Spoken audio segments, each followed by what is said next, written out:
Hello, Nativity Bible heads. This is Dr. Wayne, and it is time for Bible Study Wednesday. Today we are in 1 Kings chapter 18. Chapter 18 of 1 Kings has one of the most dramatic narratives that we have in our entire scripture. We are in the middle of these stories about the prophet Elijah. And last week we dealt with chapter 17, which pointed out things that Elijah, with a J, Elijah did that gave him his credentials as a man of God, as a prophet, as somebody that when Elijah shows up, it's like, whoa, what's going on? Because he is that good. He's like a rock star in the world of prophets, okay? He was just introduced in the narrative just in last chapter, in chapter 17. So in the narratives of 1 Kings, we've seen prophets come in and do their little thing and go. Elijah is like the first superstar prophet, right? And many are asking, well, why didn't he have his own book? Well, you know what? No, nobody's really asking that. But you can wonder, right? Like, why didn't he have his own book? Well, this was before the prophets started putting their own stuff down. That probably happened later when prophets would get schools going and people following them and that kind of thing. So let's see what happens in 1 Kings chapter 18. Now remember, who's on the throne? Ahab, king of the this is the northern kingdom, Israel, right?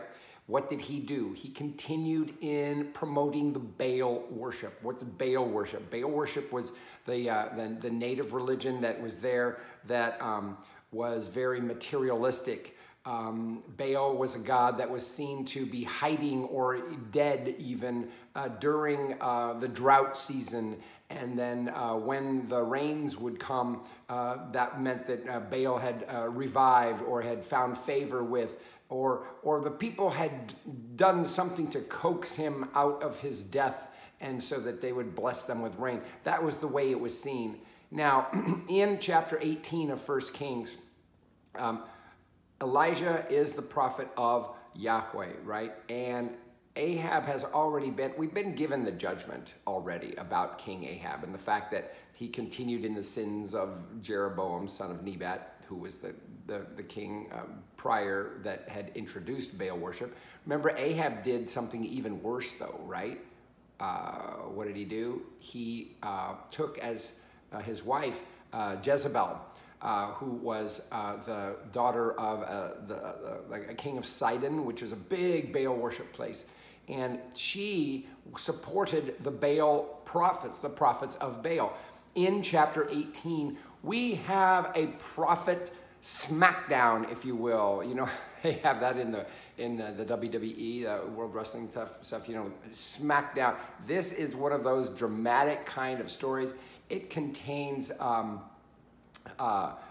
great drama, along with irony and a sarcastic phrasing and humor, as well as suspense, a lot of suspense, as well as characters that get introduced just to delay the action enough so that we can have this big finish at the end.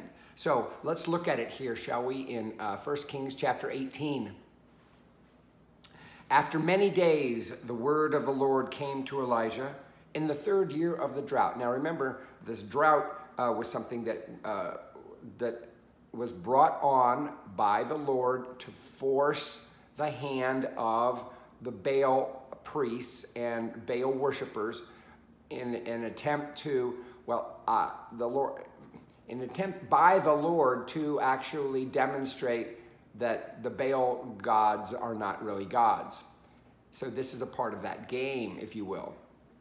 In the 3rd year of the drought, saying, "Go, present yourself to Ahab.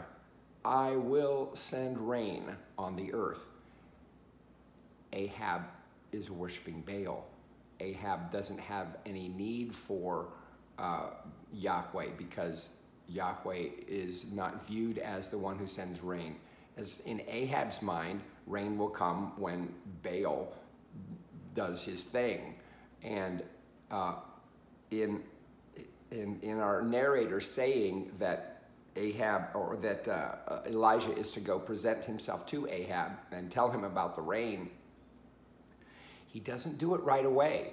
This is a part of the artistry and drama effect of the narrative, in that even though we're told, the narrator tells us that Elijah is told to go to Ahab with this message, he doesn't actually, the next scene is not Ahab talking to Elijah. It's something else. Like, in the meantime, here, listen, verse 2. So Elijah went to present himself to Ahab. So it's like he's on his way, right? The famine was severe in Samaria. Samaria is the capital city of the northern kingdom. Ahab summoned Obadiah, who was in charge of the palace. Now, Obadiah revered the Lord greatly. When Jezebel was killing off the prophets of the Lord, Obadiah took 100 prophets, hid them 50 to a cave, and provided them with bread and water. This is all kind of like the narrator giving us an idea that, because we don't know who this Obadiah is, right? Probably not the Obadiah that we have the book in the Minor Prophets. Maybe it is, don't really know. But in your translation, if you're looking at the translation I am, it kind of puts it in parentheses, which is kind of like a way of a narrative aside, if you will, where the narrator kind of clues us into who this Obadiah is and what he was doing to, he was kind of like a subverter, if you will. He was one of those faithful ones, even though he was in Ahab's court, he was doing something to undermine the dastardly deeds of Queen Jezebel. Then, verse 5, then Ahab said to Obadiah, go through the land to all the springs of water and to all the wadis. The wadis were the little brooks, babbling brooks. It's a shame to call them rivers because they would dry up in the dry season. Perhaps we may find grass to keep the horses and mules alive and not lose some of the animals. You see, this is one of the things that happens in drought. You can't feed your livestock because they are dependent on the herbage of the greenery. Ahab said, okay, verse 6. So they divided the land between them to pass through it. Ahab went in one direction by himself, and Obadiah went in another direction by himself. The purpose of this is to get them separated, because remember, Ahab is on his way, Elijah is on his way to see Ahab, but there's got to be some other things happen first, and this is the narrator's way of buying some time, getting Obadiah and Ahab separate so Elijah can address each, and Obadiah comes first. Look at this in verse 7. As Obadiah was on the way, Elijah met him. Obadiah recognized him, fell on his face, and said, is it you, my Lord, Elijah? By the way, the word Lord here, this isn't the divine name, Lord. This is the word Lord meaning like master. Is it you, my master, Elijah?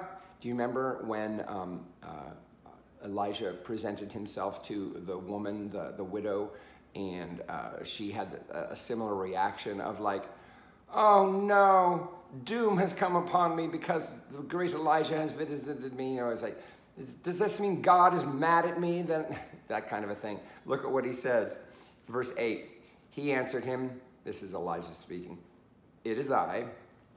Go, tell your Lord that Elijah is here.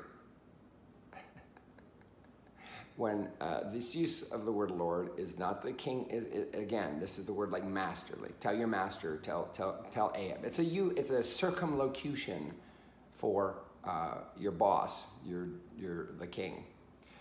Verse 9, and he said, oh, how have I sinned that you would hand your servant over to Ahab to kill me? It's like, really?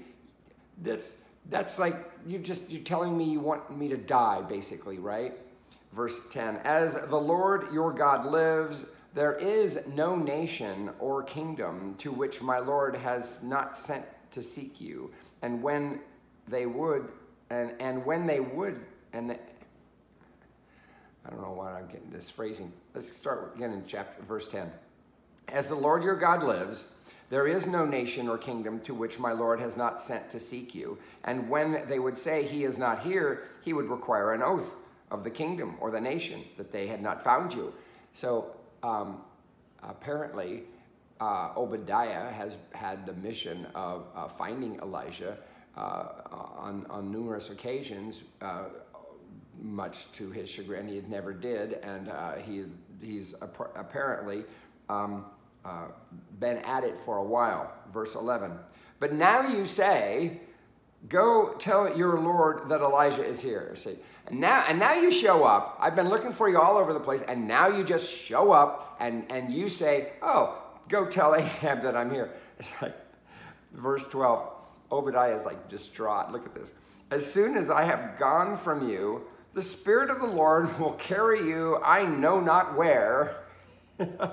So when I come and tell Ahab and he cannot find you, he will kill me. So it's like, he's saying, like, really? I know what's going to happen. As soon as I depart, you're going to disappear, won't be able to find you, and then Ahab's going to be mad and he's going to kill me because of the fact that I said you were here and you weren't, and that's going to be the end of me. Woe is me. Although I, your servant, have revered the Lord from my youth. Verse 13, has it not been told, my Lord, what I did when Jezebel, remember, this is Obadiah, he's still speaking to Elijah, and he's giving Elijah his own cred of like, I'm on your side. Why are you giving me this death mission? Has it not been told, my Lord? This, when you say my Lord, and when you say that to somebody, it's a way of respect. It's a circumlocution for saying, hasn't not been told, have you not been told you? But you say, instead of saying you, it's too familiar. You say, my Lord. Has it not been told, my Lord, what I did when Jezebel killed the prophets of the Lord? How I hid 100 of the Lord's prophets, 50 to a cave, and provided them with bread and water? It's like, I'm on your side, Elijah, really. Don't give me this death mission. Verse 14. Yet now you say, go tell your Lord that Elijah is here. He will surely kill me. But doesn't Obadiah's ranting to Elijah, does it not sound like he's a little bit scatterbrained, right? This is a part of the artistry of the narrative, in that it's a delay between the big thing that's going to happen at the end, and also when Elijah does talk with Ahab. Now you say, verse 15, Elijah said, as the Lord of hosts lives, before whom I stand, I will surely show myself to him today. So he basically makes a promise to Obadiah. You don't have to worry. I'm not going to disappear like that frog did in that cartoon where he sang songs, but yet when the guy presented him before people, he would just go, ribbit, ribbit. You know what I'm talking about, right? Warner Brothers cartoon. Look, verse 16. So Obadiah went to meet Ahab and told him, and Ahab went to meet Elijah. Pretty straightforward, not a whole lot of dialogue there. Our narrator cuts through a lot of opportunities to put in some, but no, just the simple action. Obadiah went, told, Ahab went, met Elijah. Here we go, verse 17. When Ahab saw Elijah, Ahab said to him, this is just dripping with sarcasm, is it you, you troubler of Israel? He answered, I have not troubled Israel, but you have. That's a good comeback, Elijah. Way to go. but you have, and your father's house, because you have forsaken the commandments of the Lord and followed the Baals. Now, therefore, have all Israel assemble for me at Mount Carmel. Okay, so I want to say a little bit about this, verse 17.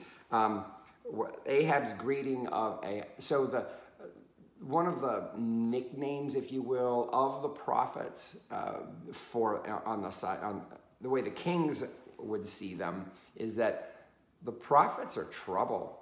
The prophets they're not good news.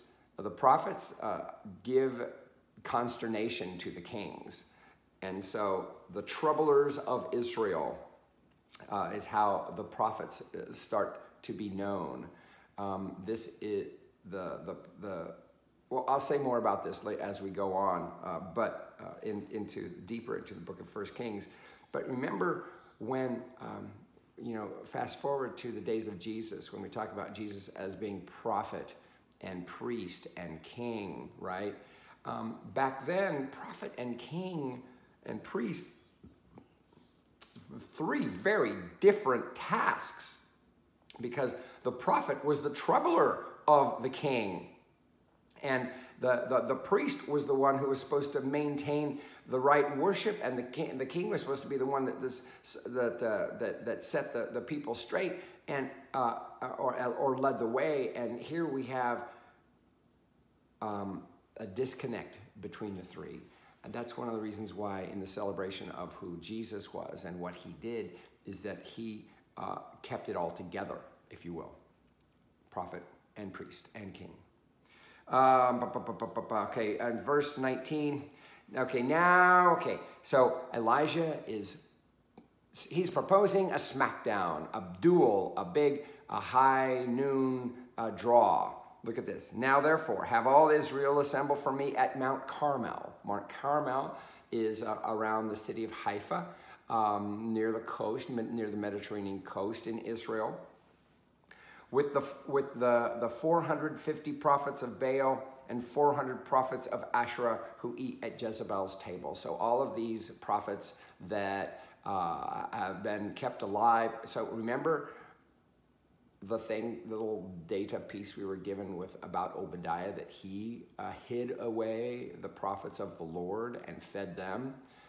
Now we hear that, Jezebel's been feeding the prophets of Baal, right? Although we're not going to really see those prophets of the Lord going forward in this particular chapter. That's one of the dangling things that doesn't get tightened up in our narrative. So Ahab sent to all the Israelites and assembled the prophets at Mount Carmel. Verse 21. Elijah then came near to all the people and said, "How long will you go limping with two different opinions? If the Lord is God, follow him. But if Baal, then follow him." This expression to limp with two different opinions, it's the Hebrew metaphor is of if you're watching a bird that's in a tree and it'll it'll skip from branch to branch.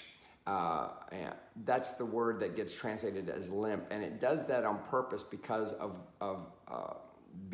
it draws a parallel with a dance that the Baal prophets do later on. But it still communicates the idea of what Elijah is saying to the people of hey, you're not being true to the Lord. You just seem to be latching on to just whatever the latest fad is, and so it appears like you're limping, like you're not really walking solid. You're you're just limping along. You're not really marching in any kind of a forceful way. There's no energy. There's no. You're not championing anything. You're just going with the latest thing. So intense, like you're being blown by the wind, limping. Okay. With two different, if the Lord is God, follow him. But if Baal, then follow him. the people did not answer him a word. And in that not answering, is it not evident that he was totally 100% correct? Hey, you need to choose. You need to walk on one branch instead of jumping from one to the other, therefore limping. Verse 22. Then Elijah said to the people, even I only am left a prophet of the Lord, but Baal's prophets number 450. Elijah doesn't seem to know anything about the 100 prophets of the Lord that Obadiah had stashed away, but we're not going to hear about them. Or the 450 prophets of Asherah. Asherah was that goddess that was the consort of Baal. No, it's just the 500. It's just the 450. I'm sorry, it's 450 prophets of Baal, 400 prophets of Asherah. Okay, so yeah, we don't hear more about the 400 prophets of Asherah. Verse 23. Let 2 bulls be given to us. That's interesting. Oh, this is going to be a showdown of sacrifices in the realm of what a priest would do. Let them choose 1 bull for themselves, cut it in pieces, and lay it on the wood, but put no fire to it. So the throwdown, the big thing is going to be putting, they would prepare a sacrifice, but not light the fire. God's going to give the fire, okay? Spoiler alert. I will prepare the other bull and lay it on the wood, but put no fire to it. Then you call on the name of your God, and I will call on the name of the Lord. The God who answers by fire is indeed God. Now, you've got to keep in mind, in the mind of the people, Baal is the god of the weather, okay? All the weather, that's all Baal, okay? And this is a showdown of monstrous proportions, okay? Verse 11. All the people answered, yeah, well spoken. Let's do that. Then Elijah said to the prophets of Baal, choose for yourself 1 bull and prepare it first, for you are many. Then call on the name of your God, but put no fire to it. So they took the bull that was given them, prepared it, and called on the name of Baal from morning until noon. Notice how much work goes into getting Baal to act.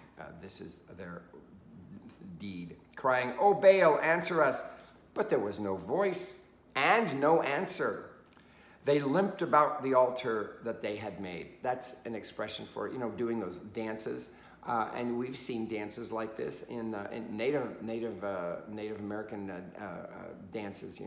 They'll do this thing where it looks like they're tripping or something. That's the kind of thing that we're talking about, that kind of an ecstatic kind of a dance. But there was no voice and no answer. They limped about the altar that they had made. Verse 27. At noon, Elijah mocked them, saying, cry aloud. Surely he is a god. He's like mocking them. Either he is meditating, he's talking about your Baal, or he has wandered away, or he's on a journey, or perhaps he is asleep and must be awakened. This is just dripping with sarcasm. Elijah is saying, oh, maybe your God has gone off to relieve himself. That's actually, in one of the translations, that's the way it puts it. And it is that kind of mocking, dripping sarcasm that he's giving. Maybe he's wandered away. Maybe he's gone off to relieve himself. Because you got to remember, in the realm of the gods of Baal, that was the kind of God he was, that he was maybe he was just absent-minded, or that he was not concentrating and not listening, that kind of a thing. Verse 28, then they cried aloud, and as was their custom, they cut themselves with swords and lances until the blood gushed out over them. Cutting oneself and self-laceration. We think that maybe this was started in religion as an attempt to get your God's attention, to demonstrate how faithful you were, to like say, see, I'm even willing to cut myself, see, to get the God to respond. Verse 29, as midday passed, they raved on until the time of the offering of the oblation. That's the time, it's getting in toward the afternoon, toward evening. But there was no voice, no answer, and no response. Isn't this awesome, the way the narrator says, he could have just said, but Baal said nothing. No, he gives it as boom, but there was no voice, no answer, and no response. It's just like, we don't get this kind of artistry everywhere in Scripture, so we gotta really appreciate it when we have it, right? Verse 30. Then Elijah said to all the people, "Come closer to me." And all the people came closer to him. First, he repaired the altar of the Lord that had been thrown down. Okay, what does this mean? It means that when you go over to Baal worship, the altars up to Yahweh would be in a state of unrepair or disrepair, and you would have to get it back together so it could be used. We're not told necessarily that he did this at that moment because we don't have a past perfect kind of thing in the Hebrew verb tenses. We just have a perfect tense and an imperfect tense. And this is an imperfect tense, which is to say that it was something, it's completed action. We don't know if it's something, how far completed though. First, he repaired the altar of the Lord that had been thrown down. Elijah took 12 stones. 12, very symbolic number, right? According to the number of the tribes of the sons of Jacob, to whom the word of the Lord came, saying, Israel shall be your name. He even cites that incident where Jacob's name gets changed to Israel. Israel, what does that mean? Do you remember what the word Israel means? The name means one who wrestles with God. And this is when, remember when Jacob had that incident of wrestling with the angel of the Lord? That's when his name got changed. Israel shall be your name. Verse 32, with the stones he built an altar in the name of the Lord. Now, our narrator here has no problem with talking about this altar being built outside Jerusalem because it is in the service of showing up the Baals. Then he made a trench around the altar large enough to contain 2 measures of seed. This is kind of a curious thing. We're not really knowing what that's all about, but maybe it's because when you build a trench, it's for water, right? And to put seed in it, I guess, is to say that a way of saying that, well, water is going to come, but yet there's been a drought. Where does the water come from? We don't really know. Look at what's going on here. Verse 33. Next, he put the wood in order, cut the bull in pieces, and laid it on the wood. He's doing the activities of what a priest would do. He said, fill 4 jars with water. Now these jars, these are big honking jars, okay? This is one of the things I do remember in the trip from going to Israel back in 2017, we would see these water jars that they would use. And we're not talking about a little gallon jug or even a 5-gallon. We're talking about these massive things. They're like taller than you can stand, and it takes a couple of guys to lift them. But you might wonder, like, wait a second. There's been a drought. Why is there water in these jugs? This is one of those points in the narrative where it's not really tightened up. Maybe there's always water that's kept aside for worship. I don't know. At this point, it seems like the narrator seems to, that fact point of the story seems to be lost. Like, wait a second, there's water in the jars, but there's no water anywhere else? Anyway, so he had to fill the 4 jars with water. Yeah, fill them. Like where's the water? Doesn't matter. What matters is what's coming up. Watch this. Then he said, do it a second time. And they did it a second time. Again, he said, do it a third time.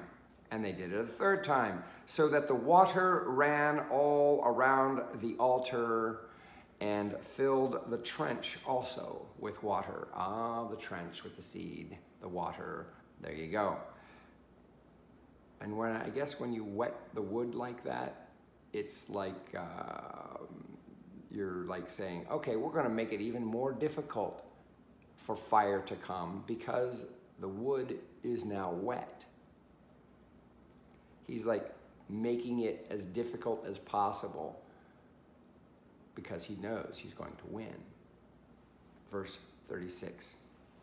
At the time of the offering of the oblation, the prophet Elijah came near and said, O Lord God of Abraham, Isaac, and Israel. Usually we hear the name Abraham, Isaac, and Jacob, but he's already mentioned he's already played that card where he quoted the time in Genesis when Jacob's name got changed to Israel, so he uses that here.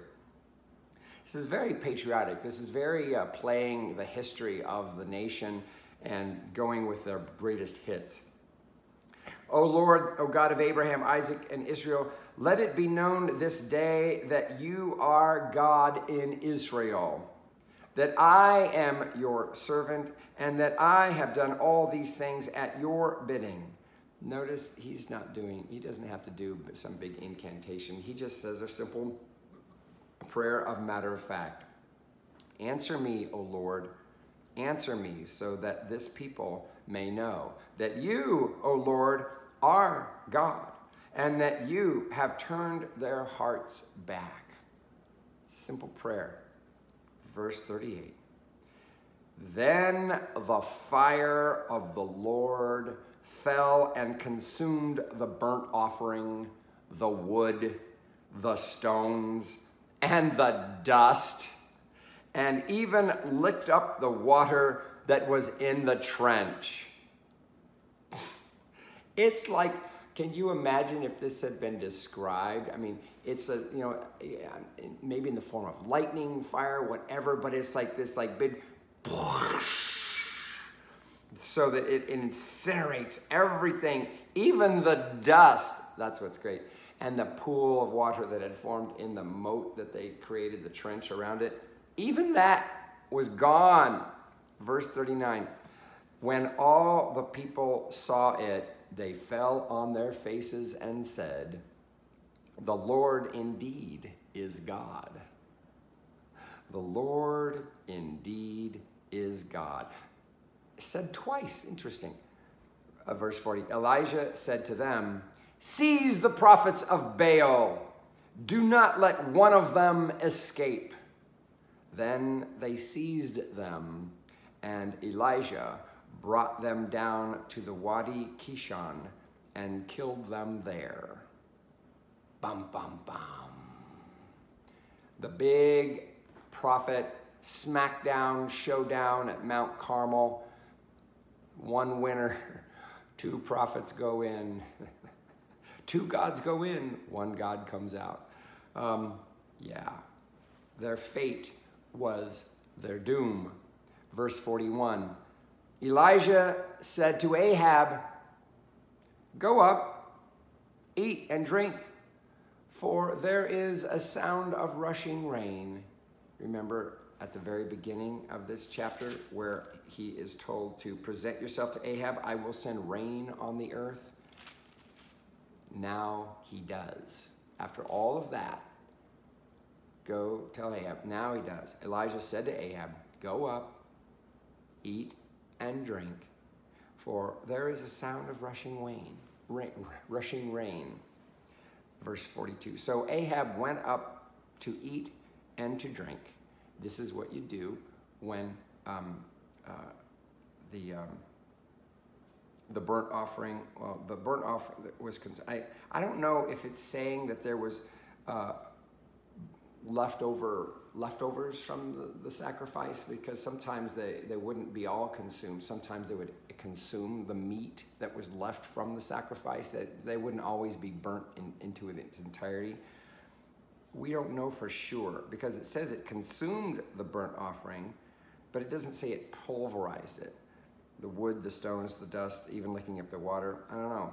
Where does the eating come from, if not from there, right?